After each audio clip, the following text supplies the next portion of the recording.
Tengan un buen día a todos. Les hablaremos hoy de la influencia de los francos en el reino aragonés. Esto es una mirada histórica al legado cultural y lingüístico, además de otras aristas que surgieron a lo largo de la investigación.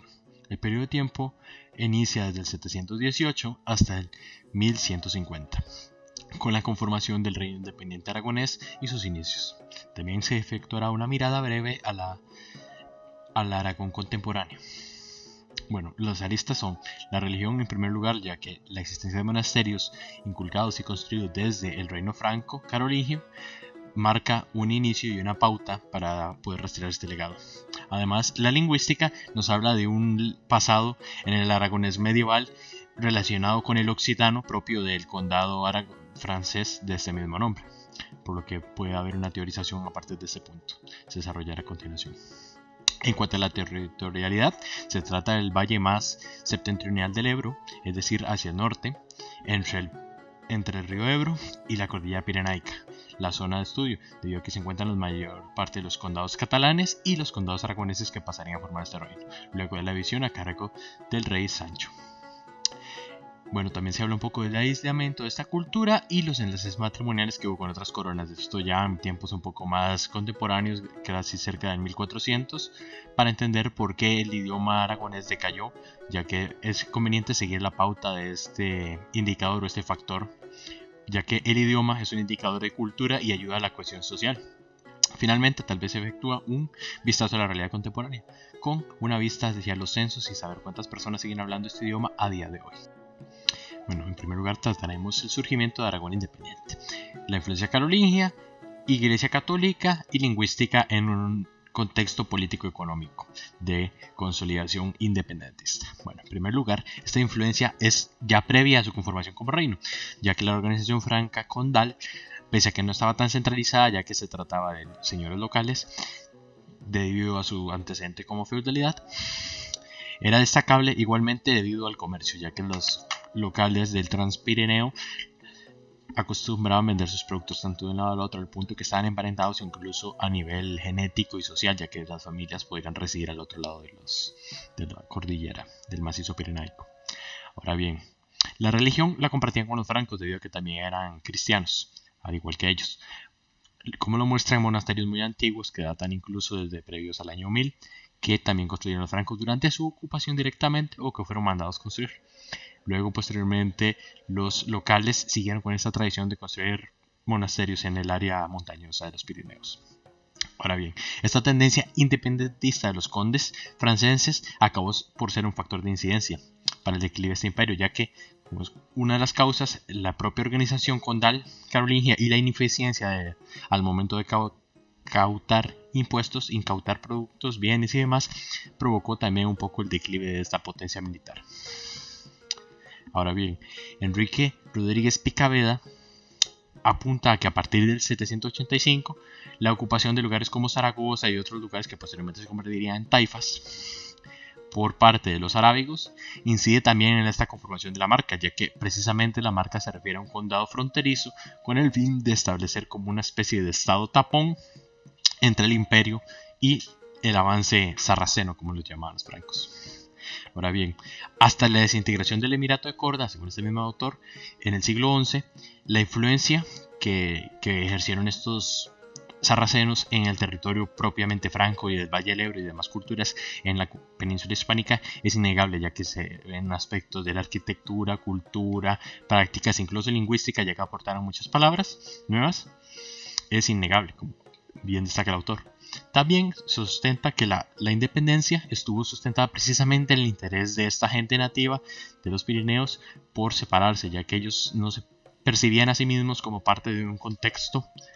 imperialista como fue el de los carolingios. Entonces, ya para la coronación de los primeros condes en el 887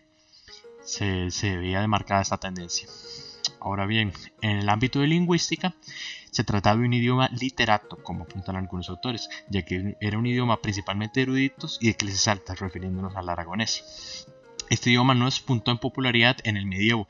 parte muy importante para la consolidación idiomática, puesto que se ocurrió una explosión demográfica y cultural, además de aumentar el número de personas letradas que sabían producir obras literarias. A eso se refiere el término un idioma literato.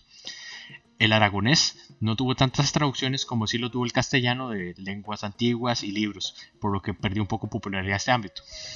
Bueno, finalmente podemos concluir ya en el censo 2011. Esto es un aspecto más contemporáneo, pero que actualmente alrededor de un poco más de 25.000 personas siguen hablando activamente este idioma. Muchas más personas en estas penínsulas catalanas y aragonesas siguen hablando y entendiendo cierta parte del idioma. Puede ser entenderlo o escribirlo, pero realmente hablantes activos que solo hablan este idioma quedan muy pocos. Finalmente, este auge, como una potencia separada del aragonés, marca su final con las capitulaciones de Cervera. Esto en el 1469, debido a las alianzas económicas, políticas y demás que se efectuaron con la corona castellana. Bueno, con respecto al surgimiento de Aragón como un territorio independiente para formar una corona, es importante tomar en cuenta ciertos antecedentes, por ejemplo, los movimientos indígenas o nativos de esta región, de los montes de los Pirineos. Con ello se quiere remarcar la importancia que tuvieron previamente establecidos los pueblos allí con la presencia de los francos. En un caso, estos nativos se resistían a la presencia franca. Con respecto a ciertas situaciones que sucedieron en esta región de lo que vendría siendo la península ibérica, según lo que menciona Rodríguez Picabea, desde 785,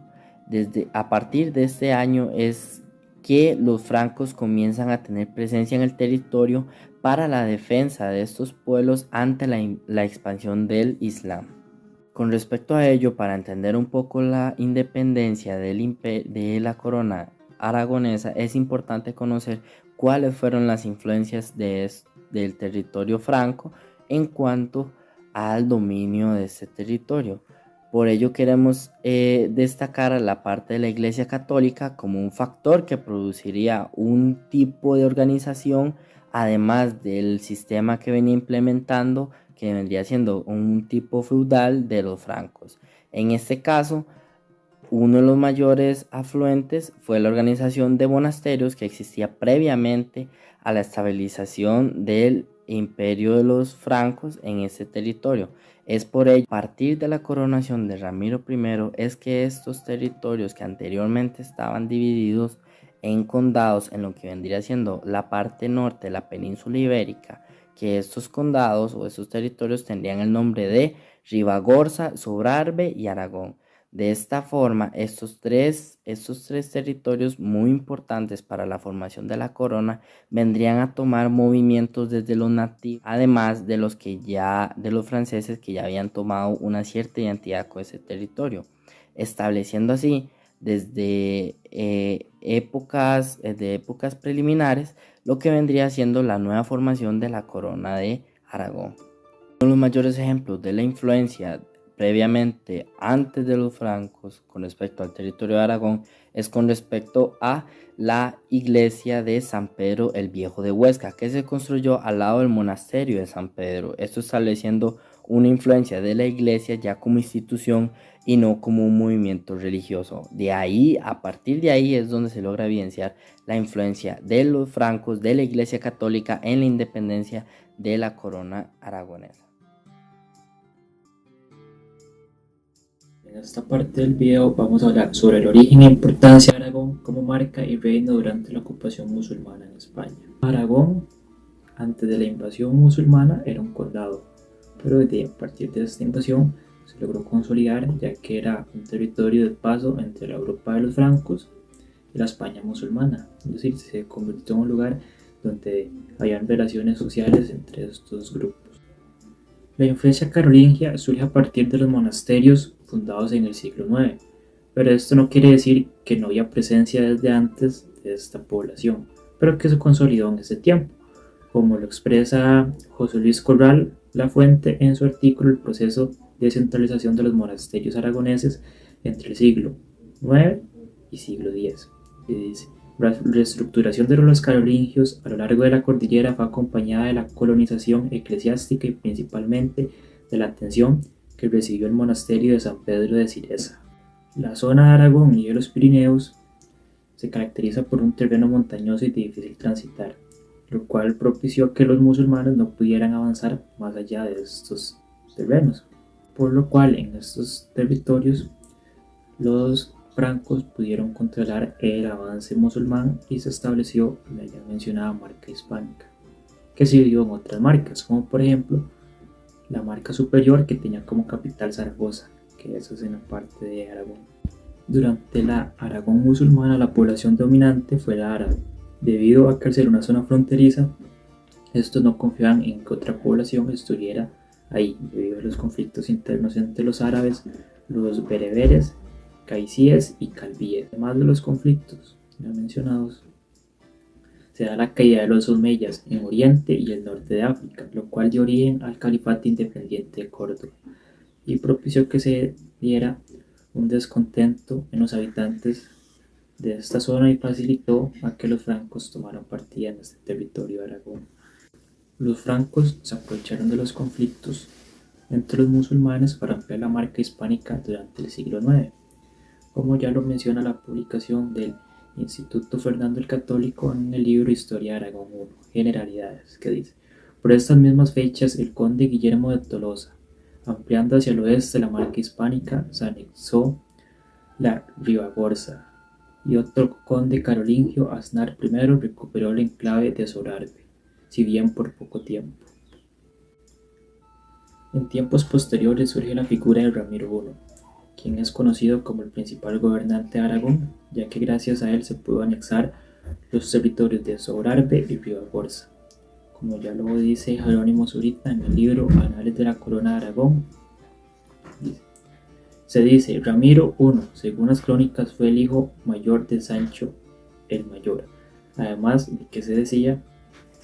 de que era hijo de una concubina al mando de don Sancho. Esta relación entre Ramiro I y Sancho el Mayor se confirmó cuando Sancho le dio el título de regalus y hacía correspondencia por ser el progenitor del rey Navarro. Y para finalizar, la consolidación de Aragón como una corona ya constituida y sólida se da después del año 1137, cuando se da la alianza matrimonial que garantizó a esta zona estabilidad económica, así como también su amplitud en territorio, como lo dice David González Ruiz en su libro Breve Historia de la Corona de Aragón. El término Corona de Aragón se utilizó para designar la forma política aparecida en 1137, después del matrimonio entre la joven Petronila de Aragón y el conde de Barcelona Ramón Berenguer IV. En cuanto a las fuentes mencionadas a continuación, abarcan tanto primarias como secundarias utilizadas para la realización de este trabajo. Algunas fueron mencionadas a lo largo de la presentación, otras consideramos que es importante destacarlas al momento.